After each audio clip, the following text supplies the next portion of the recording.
15 जून 2020 की रात भारतीय इतिहास के उन काले पन्नों में दर्ज हो गई जिसने हर भारतीय का दिल झकझोर दिया। पूर्वी लद्दाख की गलवान घाटी में भारतीय और चीनी सैनिकों के बीच हिंसक झड़प में 20 भारतीय जवानों ने अपने प्राणों की आहुति दे दी। इन बहादुर जवानों में बिहार के सहरसा जिले के छोटे से गांव आरण के रहने वाले कुंदन कुमार भी शामिल थे। कुंदन, जिन्होंने बचपन से ही देश की सेवा का सपना देखा था, अपनी शहादत से हर भारतीय के दिल में देशभक्ति की भावना जगा दी। लेकिन आज उनकी शहादत के 5 साल बाद भी उनके परिवार को सरकार से मिले वादों के पूरे होने का इंतजार है। कुंदन का जन्म सहरसा जिले के 70 कटैया प्रखंड के आरव गांव में निमेंद्र यादव और सुदामा देवी के घर हुआ था। 2 भाइयों में छोटे कुंदन बचपन से ही देशभक्ति और सेना में जाने के लिए, अपने जुनून के लिए जाने जाते थे। उनकी प्रारंभिक शिक्षा गांव के ही सरकारी स्कूल में हुई। पढ़ाई में औसत होने के बावजूद उनके अंदर कुछ बड़ा करने का जुनून था। उन्होंने सहरसा से उच्च माध्यमिक शिक्षा पूरी की और इसके बाद सेना में भर्ती होने की ठान ली। उनका सपना 2012 में पूरा हुआ जब उन्होंने बिहार रेजिमेंट की 16वीं बटालियन में बतौर सिपाही भर्ती ली।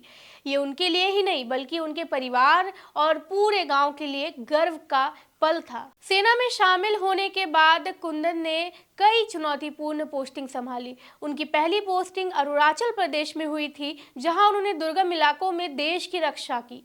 इसके बाद उन्होंने जम्मू कश्मीर और लद्दाख जैसे संवेदनशील क्षेत्रों में अपनी सेवाएं दी। मई 2020 में जब भारत और चीन के बीच तनाव बढ़ने लगा तो कुंदन की पोस्टिंग गलवान घाटी में कर दी गई। ये वही इलाका था जहां 1 महीने पहले ही पेंगोंग त्सो झील के पास दोनों देशों के सैनिकों के बीच झड़प हो चुकी थी। गलवान में तैनात होने के दौरान कुंदन हर हफ्ते अपने परिवार से बात करते थे। हालांकि उन्हें केवल 2 मिनट बात करने का समय मिलता था, लेकिन इन चंद पलों में ही वो अपने परिवार को खुश कर देते थे। लेकिन 15 जून 2020 की वो भयावह रात हर भारतीय के लिए दर्दनाक बन गई। गलवान घाटी में भारतीय और चीनी सैनिकों के बीच एक बार फिर झड़प हुई। ये झड़प इतनी हिंसक थी कि इसमें 20 भारतीय जवान शहीद हो गए। इसमें कुंदन कुमार भी शामिल थे। इस घटना के बारे में कुंदन के परिवार को 16 जून की रात 10 बजे पता चला, जब सेना के एक अधिकारी ने उनके पिता निमेंद्र यादव को फोन पर यह दुखद सूचना दी। ये सुनते ही परिवार पर दुखों का पहाड़ टूट गया। अगले दिन कुंदन का पार्थिव शरीर पूरे सैन्य सम्मान के साथ उनके गांव लाया गया। जब उनकी अंतिम यात्रा निकली तो पूरे गांव में गम और गर्व का माहौल था। कुंदन की शहादत के बाद सरकार ने उनके परिवार को हर संभव मदद का वादा किया। इसमें 5 एकड़ जमीन, सरकारी नौकरी और आर्थिक सहायता शामिल थी। उनकी पत्नी बेबी कुमारी को सहरसा जिले कलेक्ट्रेट में लिपिक के पद पर नौकरी दी गई। लेकिन 5 साल बिताने के बावजूद उनके परिवार को 5 एकड़ जमीन नहीं मिली। उनकी पत्नी बेबी कुमारी आज भी अपने 2 बच्चों के साथ, रोशन जिनकी उम्र 8 साल है और राणा जिनकी उम्र 6 साल है, उनके साथ किराए के मकान में रह रही हैं। वो कहती है, सरकार ने मदद का वादा किया था लेकिन जमीन का वादा अब तक अधूरा है। मैंने मुख्यमंत्री और राज्यपाल से कई बार गुहार लगाई लेकिन कोई सुनवाई नहीं हुई। कुंदन के पिता निमेंद्र यादव का कहना है कि वो सरकारी दफ्तरों के चक्कर काट काट कर थक चुके हैं। वो कहते हैं, हमने अपने बेटे को देश के लिए खो दिया लेकिन सरकार अपने वादों को पूरा नहीं कर पाई। 5 एकड़ जमीन का वादा अब भी अधूरा है। कुंदन की माँ सुदामा देवी का दर्द उनकी बातों में झलकता है। वो कहती हैं, मुझे आज भी लगता है कि मेरा बेटा वापस आएगा। बचपन से ही वो देश की सेवा के लिए जुनूनी था। उसकी मौत ने हमारे परिवार को तोड़ दिया। कुंदन की पत्नी बेबी कुमारी ने अपनी जिम्मेदारियां बखूबी संभाल ली हैं।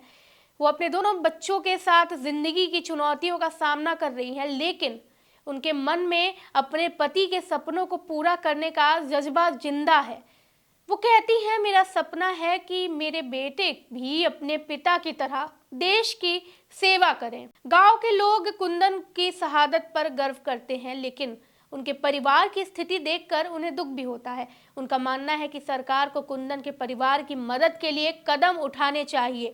कुंदन की कहानी केवल एक इंसान की ही नहीं बल्कि उन सभी सैनिकों की कहानी है जो देश के लिए अपना सब कुछ कुर्बान कर देते हैं। उनकी शहादत हमें ये सिखाती है कि हमें अपने वीर सैनिकों और उनके परिवारों को कभी नहीं भूलना चाहिए। अब सवाल जो आपके और हमारे मन में उत्पन्न होते हैं उनके बारे में थोड़ा बात कर लेते हैं। सरकार ने शहीद कुंदन कुमार के परिवार के लिए क्या सुविधाएं और मदद की घोषणा की थी? सरकार ने बड़े बड़े वादे किए थे। शहीद के परिवार को 5 एकड़ जमीन, सरकारी नौकरी और आर्थिक सहायता देने की बात की थी। मगर अब तक 5 साल बाद क्या हुआ? जमीन तो आज भी जमीन पर ही पड़ी है और सरकार ने शहीद की पत्नी को एक लिपिक की नौकरी दी है, यानी एक सरकारी नौकरी दी है, इसमें कोई हर्ज नहीं है। सरकार की दी गई मदद क्या वाकई में शहीद के परिवार की ज़रूरतों को पूरा कर सकती हैं? शायद नहीं। 5 एकड़ जमीन का वादा तो आज भी अधूरा है, जो एक स्थायी निवास बनाने के लिए सबसे बड़ी जरूरत है। नौकरी का वादा पूरा हुआ, लेकिन एक शहीद के परिवार के अन्य खर्चों और बच्चों के भविष्य को देखा जाए तो क्या इतना काफी है? जो सरकार आर्थिक मदद देने की बात कर रही थी, वो क्या शहीद के बच्चों की शिक्षा, परिवार के भविष्य को सुरक्षित करने के लिए पूरी है? अगर ये सारी सुविधाएं पूरी तरह से निभाई जाती तो शायद परिवार थोड़ा बेहतर स्थिति में होता। सोचिए, जिसने देश के लिए अपनी जान दी लेकिन बदले में उसे सिर्फ वादे मिले। जो इंसान अपने देश के लिए अपनी जान देने को तैयार था, उसके परिवार को जो मदद मिलनी चाहिए थी वो अब तक सिर्फ बातों में सिमटी हुई है।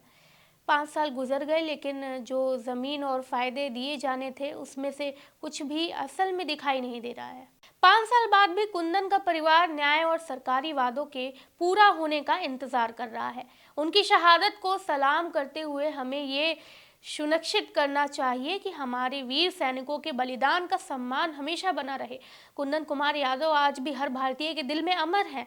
उनका बलिदान हमें हमेशा ये याद दिलाता रहेगा कि देश की सेवा से बढ़कर कुछ नहीं है। आपको ये वीडियो कैसी लगी हमें कमेंट सेक्शन में ज़रूर बताइएगा और मेरे और भारत एक नई सोच की तरफ से आपको हैप्पी रिपब्लिक डे और चैनल को सब्सक्राइब करिएगा। मैं हूँ कृति, धन्यवाद।